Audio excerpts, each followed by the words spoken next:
क्या कहा दीदी ने? देख, मैंने उससे बात तो कर ली है, लेकिन उसकी बातों से लगता नहीं कि वो मेरी बात मानेगी या उसने मेरी बात सुनी है। देख, कभी भी चुप रहने से किसी को किसी का अधिकार नहीं मिला है, और वो तेरा पति है। अब तुझे करना है जो करना है। मतलब आपकी बातें नहीं सुनी? आपने उनसे कुछ कहा नहीं क्या? मैंने उससे बात करी तो उसने ये कहा कि ये हमारे घर का पर्सनल मैटर है, इसमें आप नहीं बोलो तो बेहतर रहेगा। अच्छा भाभी, दीदी ने आपसे ये सब कहा? और उसने मुझसे ये भी कहा कि आप रीतू से मिलने आए हो, रीतू से मिलो और इस घर से जाओ। अच्छा, दीदी की ये मजाल कि वो मेरी भाभी से इस तरीके से बात कर रही है। अब परेशान मत हो भाभी, उन्हें तो मैं बताऊंगी। उन्हें अब मैं बताऊंगी कि इस घर की छोटी बहू भी कैसे कैसे अधिकार ले सकती है, वो अपने फैसले भी खुद ले सकती है। अब मैं उन्हें चैन से नहीं रहने दूंगी। अगर मेरा पति है तो सिर्फ मेरा पति है, उनका वो अब कुछ नहीं लगता।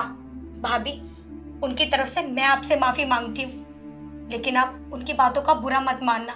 उन्हें तो मैं सबक सिखाऊंगी। देख, मैंने उसकी बातों को बुरा नहीं माना है, लेकिन तू हाँ ध्यान रखना अपना। अब मैं चलती हूँ। ठीक है भाभी।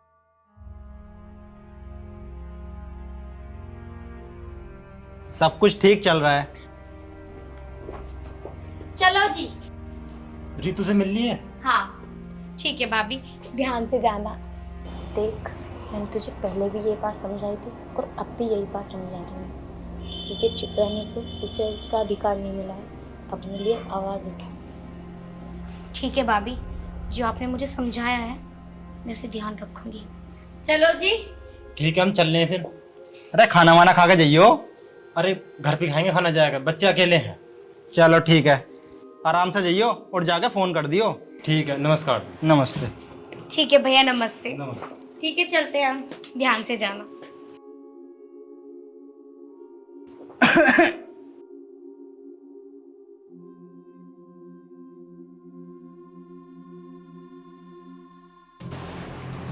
ये लो तुम्हारी चाय।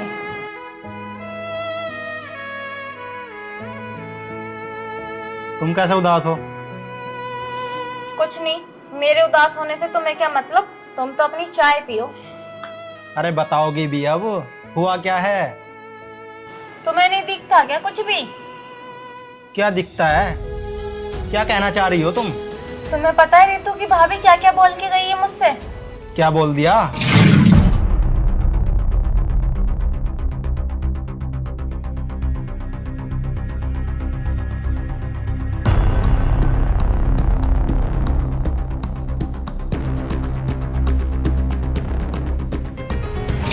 बताओ, ऐसे ऐसे बोल के गई है, क्या मैं तुम्हें ऐसी लगती हूँ? ये बात तो गलत है उसकी। इस बारे में सूरज से बात करनी पड़ेगी। मुझे कुछ ना पता, मुझे तो सूरज से बात करनी है अभी के अभी। अरे मैं कर लूंगा, तू जा अंदर जा, मैं चाय पी लूंगा। चलो ठीक है।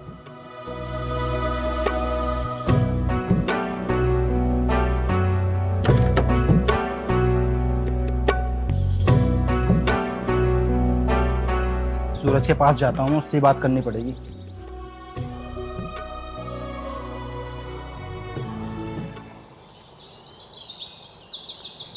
पता नहीं यार इस स्कूटी में क्या हो गया। भैया ने मुझसे 2-3 दिन से बोला हुआ है कि स्कूटी की सर्विस करा ला, लेकिन टाइम ही नहीं लग रहा। लेकिन आज मैं इसकी स्कूटी की सर्विस करा के आऊँगा। अजी सुनो, ये लो आपका ऑफिस का बैग। और हाँ, आज मैं भाभी से पहले उठ गई थी। मैंने आपके लिए खाना भी बना दिया, और पता है मैंने आपकी फेवरेट सब्जी बनाई है। ये लो। तू पागल हो गई है कैसे? अरे तूने आज कैलेंडर नहीं देखा क्या? मतलब नहीं, मैंने कैलेंडर तो नहीं देखा। क्यों, आज क्या दिन है? अरे यार आज संडे है, मेरी ऑफिस की छुट्टी है। यार तेरा भी पता नहीं दिमाग कहाँ पर रहता है, मुझे तो तुम्हारा समझ में नहीं आता। अरे रे, पर मैंने तो तुम्हारे लिए खाना भी बना दिया, मैं तो भूल ही गई थी। क्यों? खाना तुमने क्यों बनाया आज मेरे लिए? मैंने सोचा दीदी रोज रोज काम करती रहती हैं, आज मैं आपके लिए खाना बना दूं। और मैं तो सुबह दीदी से भी जल्दी उठ गई थी। आप एक काम करो ना, आप मेरा दिल रखने के लिए खाना खा लो। यार अभी सुबह के 8 बजे हैं और सुबह सुबह कौन खाना खाता है?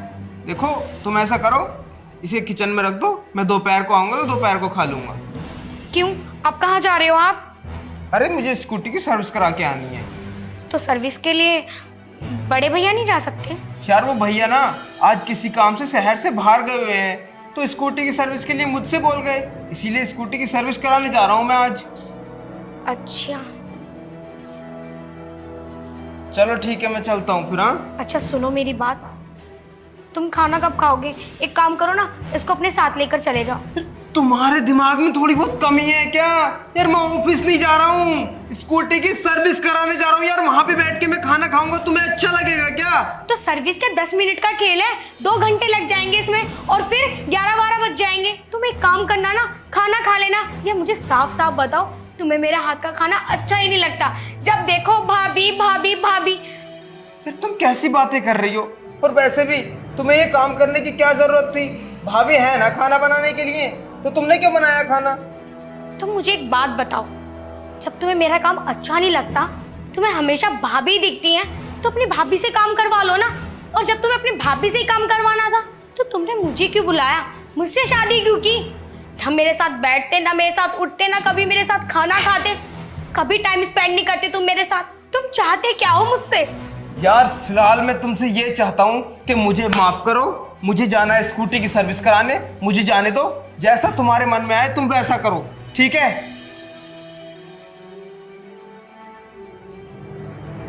जब भी तुमसे बात करती हूँ ना, यही बहाने बनाते हो तुम। लेकिन अब ऐसा नहीं होगा, अब ना हद पार हो चुकी है, अब मुझसे और सहन नहीं होता। अब ना मैं अपने फैसले खुद लूंगी और ये मैं करके दिखाऊंगी।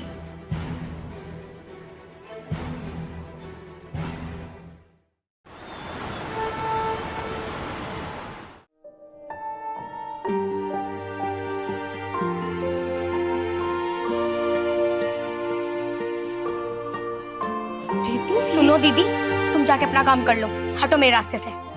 ये क्या कर रही है तू? मैं कपड़े धोने जा रही हूँ, तूने मेरे हाथ से देवर जी के कपड़े क्यों छीने? तुम हमेशा देवर जी का ही क्यों काम करती हो? अपने पति का भी कर लिया करो। देखो मेरी बात सुनो, आज से मैं इस घर का काम करूंगी, और अगर तुम्हें काम करना ही है ना, तो अपने पति का जाके करो, अपने पति की सेवा करो, ना कि मेरे पति की। तुम्हें पता भी है, तुम्हारी वजह से, सिर्फ तुम्हारी वजह से मेरा पति ना मुझसे दूर होता जा रहा है। जो टाइम उसे मुझे देना चाहिए, वो टाइम वो तुम्हें दे रहा है। ऐसा क्यों? ऐसा इसलिए क्योंकि जो भी उन्हें नीड होती है ना, जिस चीज की भी उन्हें नीड होती है, वो तो तुम कर देती हो। खाना तुम उनके लिए बनाती हो, ध्यान तुम उनका रखती हो, तो उन्हें मेरी जरूरत क्यों पड़ेगी?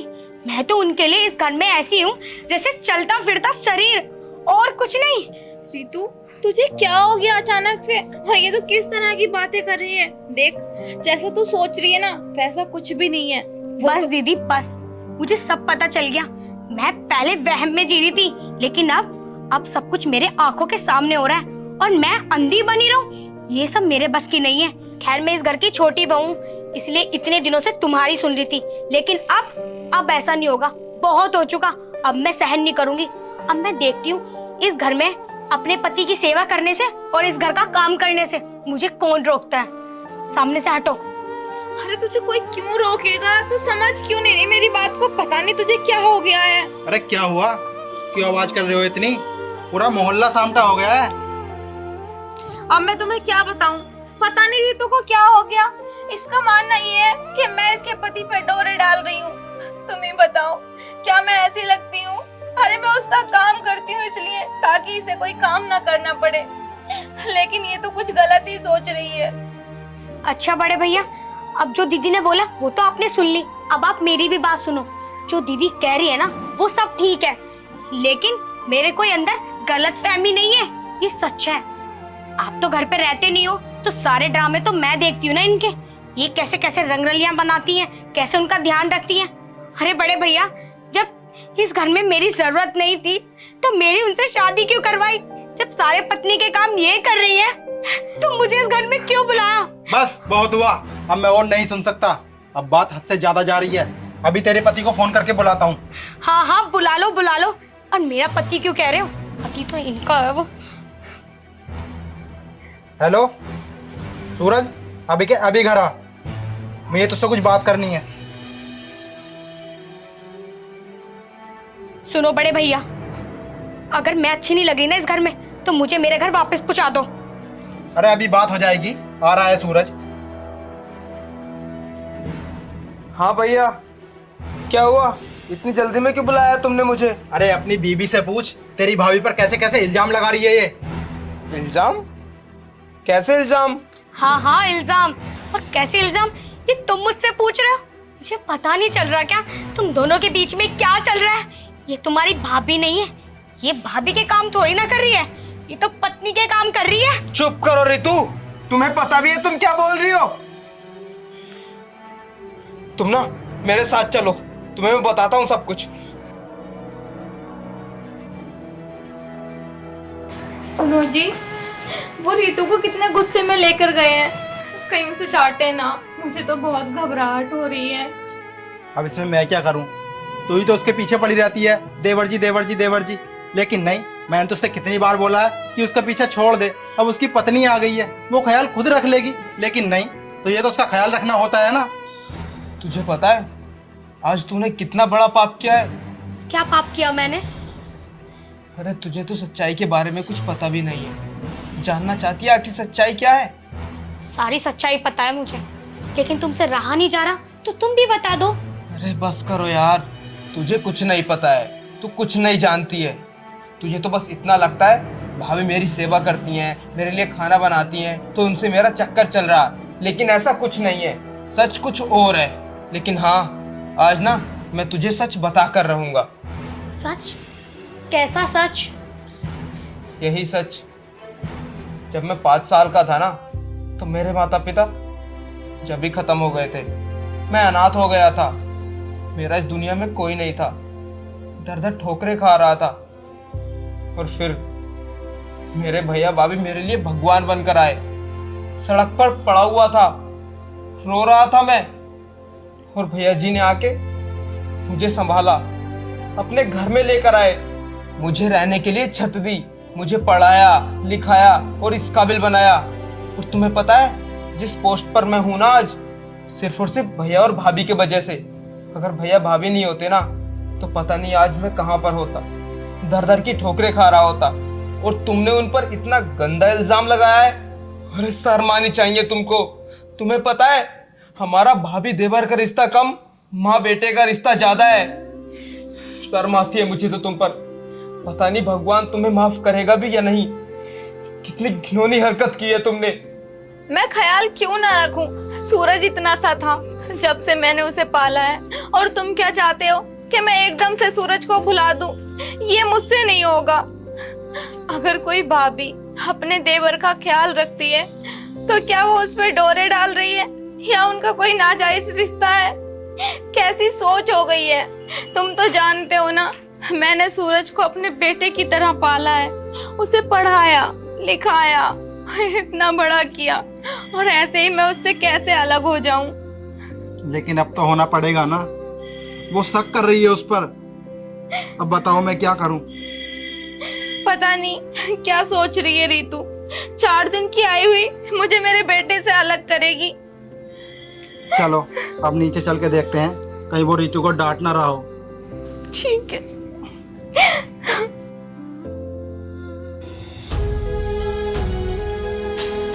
सुनो, मैंने बिना सोचे समझे दीदी को ना जाने क्या क्या बोल दिया। हो सके तो मुझे माफ कर दो। मेरे ना कुछ समझ भी नहीं आ रहा था। जब मैं उन्हें तुम्हारे पास देखती थी तो एक अजीब सी चुभन होती थी, एक चिड़चिड़ापन होता था, लेकिन मैंने कभी तुम्हें उस नजरों से नहीं देखा। अब माफी मांगने से कुछ नहीं होगा। जो तुमने मेरी माँ समान भाभी पर इतना गंदा इल्जाम लगाया है, क्या वो हट सकता है? देखो, जो मुझसे गलती हो गई सो हो गई, लेकिन अब मैं जाके दीदी से माफी मांगती हूँ। शायद वो मुझे माफ कर दे, क्योंकि है तो वो तुम्हारी माँ ही ना, तो वो मुझे माफ नहीं करेंगी। देखो, मैं तुम्हारे आगे हाथ जोड़ती हूँ, मुझसे बहुत बड़ी गलती हो गई, लेकिन ये सब मैंने जानबूझ के नहीं किया, ये सब मुझसे नादानी से हो गया। मुझे माफ कर दो। मुझसे माफी मांगने से कुछ नहीं होगा। मेरे साथ चलो, भाभी से माफी मांगना। दीदी, किसी को कहीं जाने की जरूरत नहीं है। हम दोनों ने ना तुम दोनों की सारी बातें सुन ली। और हाँ, मैंने तुझे माफ भी कर दिया। गलतफहमी किससे नहीं होती, सबसे हो जाती है। अगर तेरी जगह मैं होती तो मैं भी यही सोचती। वैसे ये मुझे जानकर बहुत अच्छा लगा कि हमारे सूरज की पत्नी उससे इतना प्यार करती है। माँ समान भाभी पे इतना बड़ा इल्जाम लगा दिया। नहीं नहीं दीदी, प्लीज ऐसा मत करो। पता नहीं मुझसे कैसे हो गया ये सब। मैंने क्या क्या बोल दिया मैंने आपको। मुझे खुद इतना बुरा फील हो रहा है कि मैंने एक माँ और बेटे के रिश्ते में इतनी गंदी सोच रखी, आप दोनों के अंदर दरारें डाल दी। मुझे माफ कर दो दीदी, अगर हो सके तो मुझे माफ कर दो। नहीं रीतू, देख तू माफी मत मांग। मैंने तुझसे कहा ना, मैंने माफ कर दिया, कोई बात नहीं। भैया, हो सके तो आप भी मुझे माफ कर देना। न जाने मैंने दीदी को गुस्से में क्या क्या बोल दिया, मुझे कुछ समझ नहीं आ रहा था। लेकिन अब सब समझ में आ गया कि मैं कितना गलत कर रही थी, मेरी कितनी घटिया सोच है। चल कोई बात नहीं, तेरे अंदर जो गलतफहमी थी वो पहले ही दूर हो गई, वरना कभी ना कभी तो इसका खुलासा होना ही था। अब अच्छे से रहो और खुश रहो, मुझे तुमसे कोई शिकायत नहीं।